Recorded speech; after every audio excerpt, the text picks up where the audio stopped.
नमस्कार, मैं हूं आपके साथ अंजना सिंह और आप देख रहे हैं हमारी खास प्रोग्राम भारत गाथा।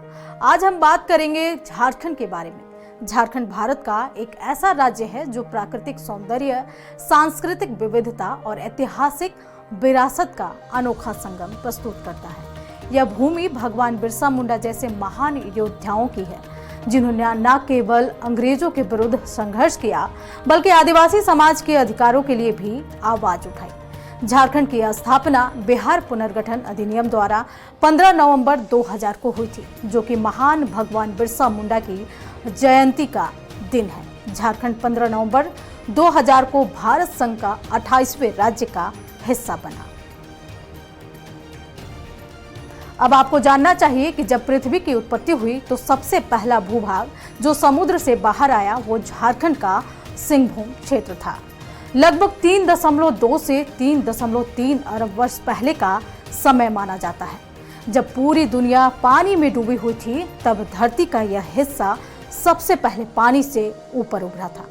पहले अफ्रीका और ऑस्ट्रेलिया को सबसे पुरानी जमीन माना जाता था, लेकिन वैज्ञानिक अध्ययनों से स्पष्ट हुआ है कि झारखंड यह हिस्सा उनसे भी करोड़ों वर्ष पुराना है।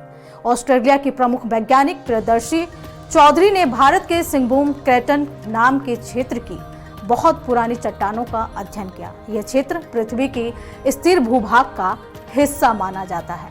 उन्होंने चट्टानों में मौजूद जिरकोम नाम के कणों की रासायनिक बनावट का विश्लेषण किया।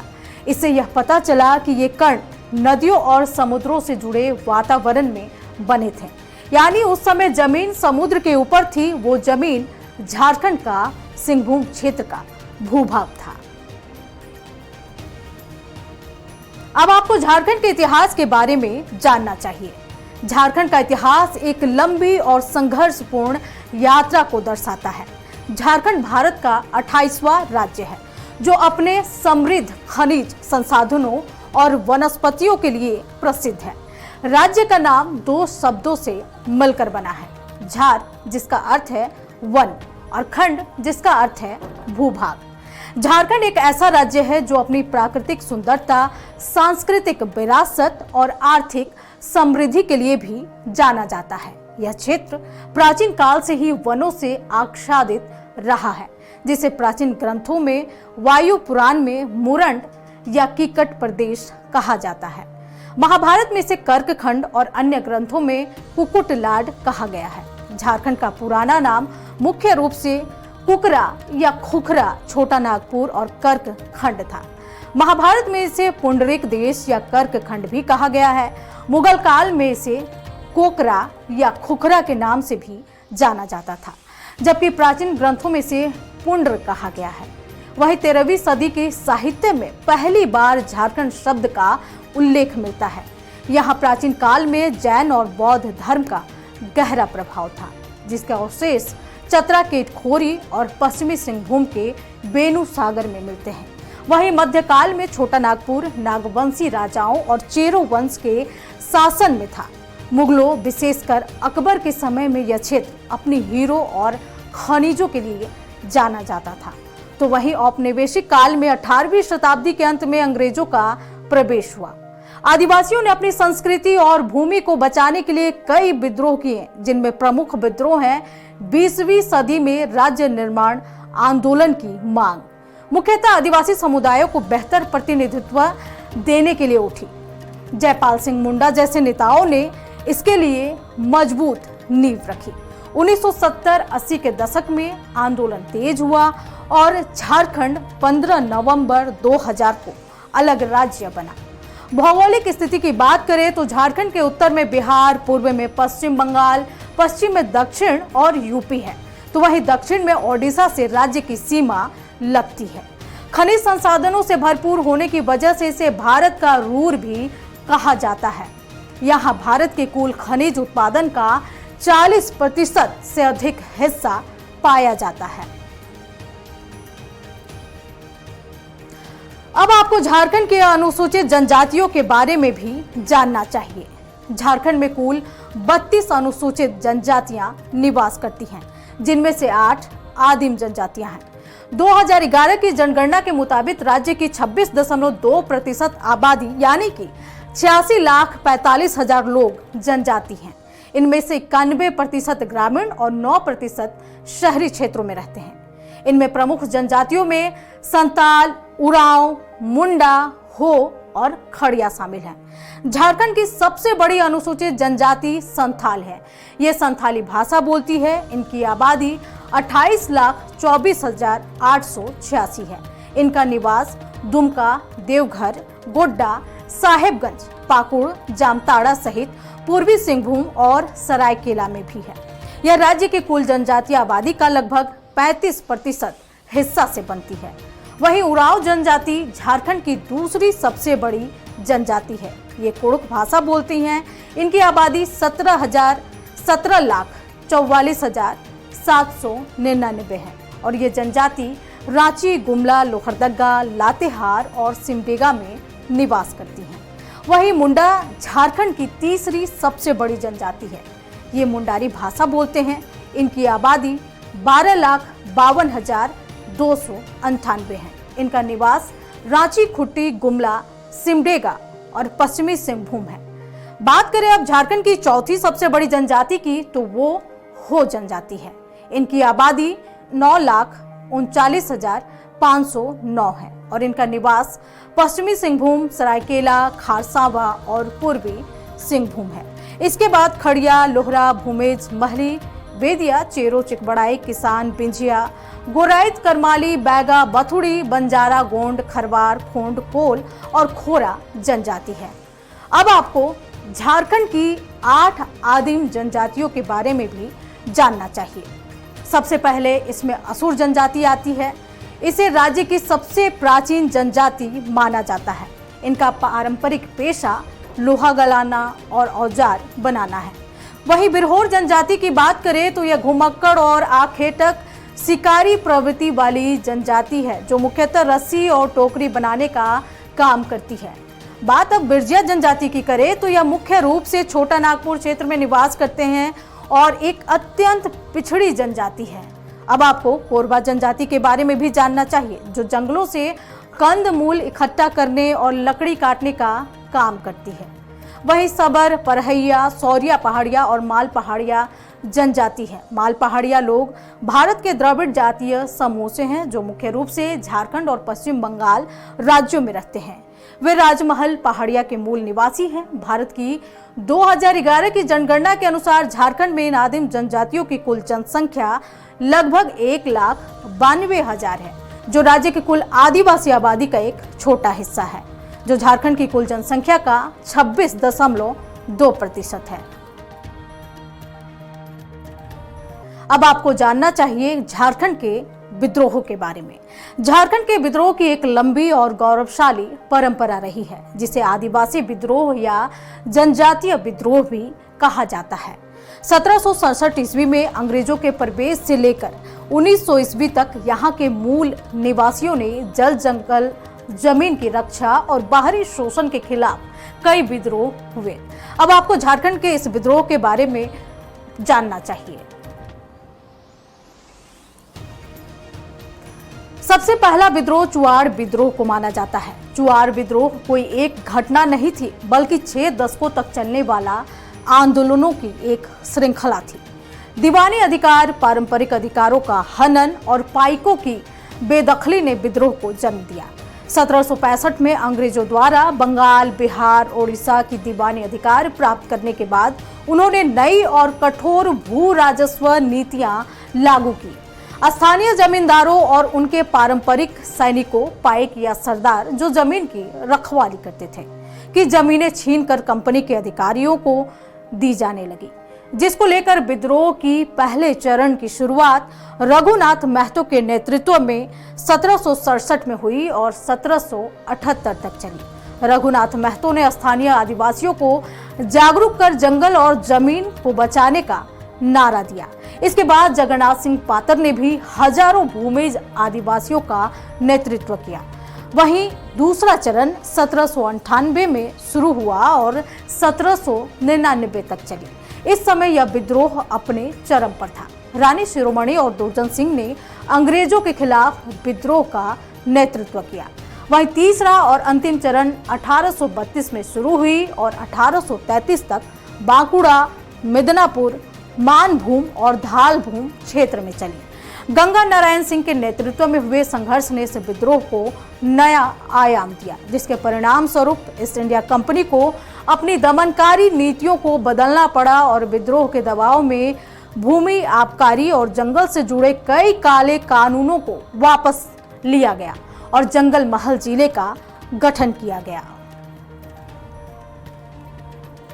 अब आपको ढाल विद्रोह के बारे में जानना चाहिए। ढाल विद्रोह 1767 से 1777 तक चला। झारखंड के सिंहभूम, वर्तमान धालभूम क्षेत्र में ब्रिटिश ईस्ट इंडिया कंपनी के खिलाफ हुआ। यह पहला प्रमुख आदिवासी और जन विद्रोह था। यह विद्रोह 10 वर्षों तक चला, जिसे स्थानीय राजा जगन्नाथ ढाल के नेतृत्व में संपूर्ण ढाल राज्य की जनता ने लड़ा था। अंग्रेजों ने जब बंगाल की दीवानी प्राप्त की तो उसके बाद सिंहभूम क्षेत्र को अपने नियंत्रण में ले लिया। कंपनी ने धालभूम के राजा जगन्नाथ ढाल को हटाकर उनके स्थान पर नीमू ढाल को राजा बना दिया, जिसके खिलाफ स्थानीय लोगों ने विद्रोह कर दिया। नीमू ढाल को अंग्रेजों का समर्थन प्राप्त था। उनके इस कदम के खिलाफ धालभूम की जनता और वहां के भूमिज आदिवासियों ने भारी आक्रोश व्यक्त किया और अंग्रेजों के खिलाफ 10 वर्षों यानी कि 1767 से 1777 तक चलने वाला प्रसिद्ध ढाल विद्रोह शुरू कर दिया।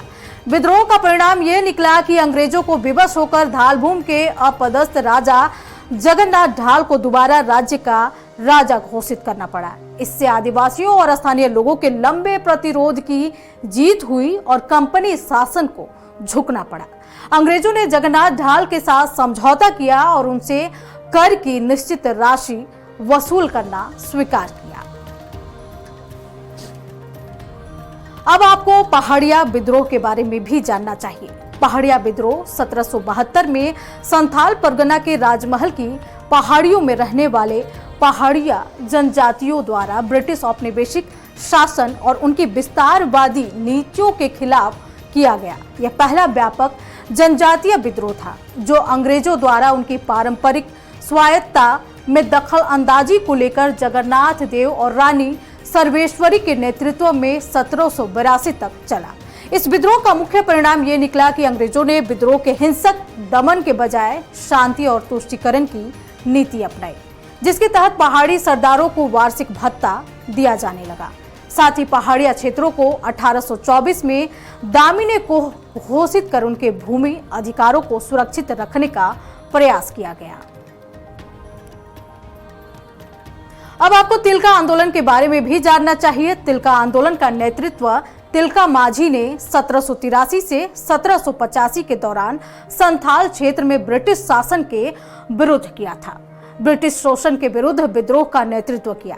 सुल्तानगंज की पहाड़ियों से शुरू हुई उन्होंने भागलपुर के तत्कालीन कलेक्टर ऑगस्टन क्लीवलैंड पर तीर कमान से प्रहार किया, जिसके परिणाम स्वरूप 1784 में उसकी मृत्यु हो गई। जिसके बाद तिलका माझी को 1785 में गिरफ्तार कर लिया गया और भागलपुर में उन्हें फांसी दे दी गई।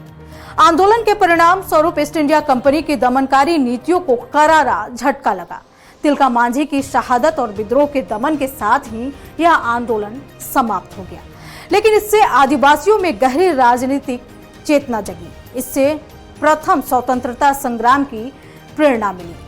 1857 की क्रांति से लगभग 80 वर्ष पूर्व अंग्रेजों को चुनौती देने वाला यह पहला सशस्त्र जनजातीय विद्रोह था। इस आंदोलन ने आदिवासियों को जल जंगल जमीन के संरक्षण और बाहरी लोगों यानी कि दिकुओं के शोषण के खिलाफ एकजुट होने का संदेश। वहीं अब आपको चेरो विद्रोह के बारे में जानना चाहिए। चेरो विद्रोह झारखंड के पलामू क्षेत्र में अंग्रेजों की औपनिवेशिक नीतियों, अत्यधिक कर वसूली और स्थानीय राजाओं के आंतरिक मामलों में हस्तक्षेप के खिलाफ 1770 से 1771 और 1800 से 1802 में 2 चरणों में हुआ। अंग्रेजों ने पलामू के दावेदार गोपाल राय को समर्थन दिया। इसके विरोध में चेरो राजा चित्रजीत राय और उनके दीवान जयनाथ सिंह ने अंग्रेजों के खिलाफ विद्रोह कर डाला। वहीं दूसरे चरण का विद्रोह अंग्रेजों की दमनकारी भू राजस्व नीति, जागीरदारों से उनकी भूमि छीनना और कंपनी समर्थित राजा के अत्याचार को लेकर जमींदार भूषण सिंह ने विद्रोह किया। यह विद्रोह पलामू से लेकर सरगुजा तक फैल गया और लगभग 2 वर्षों तक चला। 1802 में अंग्रेजों ने भूषण सिंह चेरो को गिरफ्तार कर फांसी दे दी, जिसके साथ यह सशक्त विद्रोह समाप्त हो गया। वहीं इस विद्रोह के परिणाम स्वरूप पलामू के ऐतिहासिक चेरो राजवंश के पतन और अंग्रेजों द्वारा इस क्षेत्र पर पूर्ण नियंत्रण स्थापित कर लिया गया। 1817 से 1819 ईस्वी में चैनपुर के ठाकुर रामबख्श सिंह और रांका के शिव प्रसाद सिंह ने आंदोलन का नेतृत्व संभाला। विद्रोह को कुचलने के लिए अंग्रेजों ने दमनकारी नीतियां अपनाई। प्रमुख नेताओं को मृत्यु दंड दिया गया और अंततः 1819 में इसे अंग्रेजों ने सीधे अपने नियंत्रण में ले लिया, जिससे सदियों पुराना चेरो शासन समाप्त हो गया। अब आपको कोल विद्रोह के बारे में जानना चाहिए। बुद्धू भगत, जुआ भगत, मदारा महतो और सिंहराय मानकी के नेतृत्व में 1831 से 1832 में छोटा नागपुर, पठार, रांची, हजारीबाग, मानभूम क्षेत्र में ब्रिटिश अधिकारियों, बाहरी जमींदारों और साहूकारों द्वारा किए जा रहे भारी आर्थिक शोषण, जबरन वसूली और पारंपरिक भूमि अधिकारों के हनन के विरुद्ध हुआ। परिणाम स्वरूप अंग्रेजों ने छोटा नागपुर क्षेत्र की प्रशासनिक व्यवस्था में बदलाव किए। वहीं बाहरी लोगों यानी कि दीकुओं द्वारा आदिवासियों के शोषण को रोकने के लिए साउथ वेस्ट फ्रंटियर एजेंसी का गठन किया गया और आदिवासियों की जमीन की रक्षा के लिए नई भूमि बंदोबस्त नीतियां लागू की गई। अब आपको भूमिज विद्रोह के बारे में भी जानना चाहिए। भूमिज विद्रोह ईस्ट इंडिया कंपनी की शोषणकारी नीतियों और जमींदारी प्रथा के खिलाफ गंगा नारायण के नेतृत्व में झारखंड और पश्चिम बंगाल के आदिवासी क्षेत्रों में लड़ा गया। यह एक प्रमुख जन आंदोलन था। इसे इतिहास में गंगा नारायण का हंगामा के नाम से भी जाना जाता है। भूमिज विद्रोह का मुख्य परिणाम ये हुआ कि अंग्रेजों द्वारा जंगल महल जिले की पुरानी प्रशासनिक व्यवस्था को समाप्त कर एक नई प्रशासनिक इकाई का गठन किया गया। पुलिस व्यवस्था में स्थानीय दीकुओं के प्रभाव को कम किया गया और आदिवासी क्षेत्रों में प्रशासनिक सुधार लागू किया गया। अब आपको संथाल विद्रोह के बारे में भी जानना चाहिए। संथाल विद्रोह को संथाल हूल के नाम से भी जाना जाता है। संथाल जनजाति द्वारा ब्रिटिश ईस्ट इंडिया कंपनी, जमींदार और सामंतवादियों के क्रूर नीतियों के खिलाफ पूर्वी भारत में झारखंड और पश्चिम बंगाल का एक विद्रोह था। यह 1855 में शुरू हुआ और 1856 तक चला। विद्रोह का नेतृत्व 4 मुर्मू भाइयों सिद्धो, कान्हू, चांद और भैरो और 2 जुड़वा मुर्मू बहनें फूलो और झानो ने किया। राजस्व प्रणाली, सूदखोरी प्रथाओं और जमींदारी व्यवस्था को समाप्त करने की प्रतिक्रिया के रूप में शुरू हुआ, लेकिन संथाल नेतृत्व में आंतरिक मतभेद उत्पन्न हो गए और सिद्धू को अगस्त के मध्य में अन्य संथाल नेताओं द्वारा विश्वासघात के कारण गिरफ्तार कर लिया गया और बाद में उन्हें फांसी दे दी गई। ब्रिटिश औपनिवेशिक सरकार ने विद्रोह को कुचलने के लिए 10 नवंबर 1855 को क्षेत्र में मार्शल लॉ लागू कर दिया। अगस्त 1855 में सिद्धू और फरवरी 1856 में कान्हू को अंग्रेजों द्वारा पकड़ लिया गया और उन्हें फांसी दे दी गई।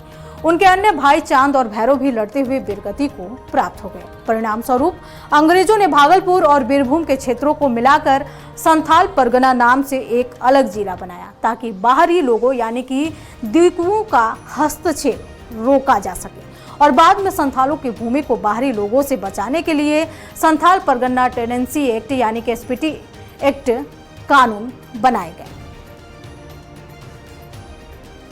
अब आपको मुंडा आंदोलन के बारे में भी जानना चाहिए। मुंडा आंदोलन, जिसे मुंडा उलगुलान भी कहा जाता है, 19वीं सदी के अंत में 1899 से 1900 छोटा नागपुर पठार क्षेत्र में हुआ एक प्रमुख आदिवासी विद्रोह था।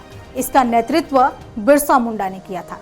ब्रिटिश सरकार ने इस सशक्त विद्रोह को निर्ममता पूर्वक दबा दिया। 3 फरवरी 1900 को बिरसा मुंडा को गिरफ्तार कर लिया गया और 9 जून 1900 को रांची जेल में मात्र 25 वर्ष की आयु में उनकी मृत्यु हो गई। विद्रोह विफल रहा, लेकिन इसके परिणाम स्वरूप छोटा नागपुर काश्तकारी अधिनियम यानी कि जेएनटी एक्ट 1908 पारित हुआ, जिसने खुदकटी अधिकारों को मान्यता दी और आदिवासियों की जमीन के अवैध हस्तांतरण को रोक दिया। वहीं मुंडा आंदोलन ने पूरे देश के आदिवासी और स्वतंत्रता आंदोलनों को गहरी प्रेरणा दी। इसने आदिवासियों के मन से ब्रिटिश शासन का डर निकाल दिया, जो आगे चलकर राष्ट्रीय स्वतंत्रता संग्राम में एक बड़ी ताकत बनी। अब आपको ताना भगत आंदोलन के बारे में भी जानना चाहिए। ताना भगत आंदोलन 1914 से ये आंदोलन शुरू हुआ।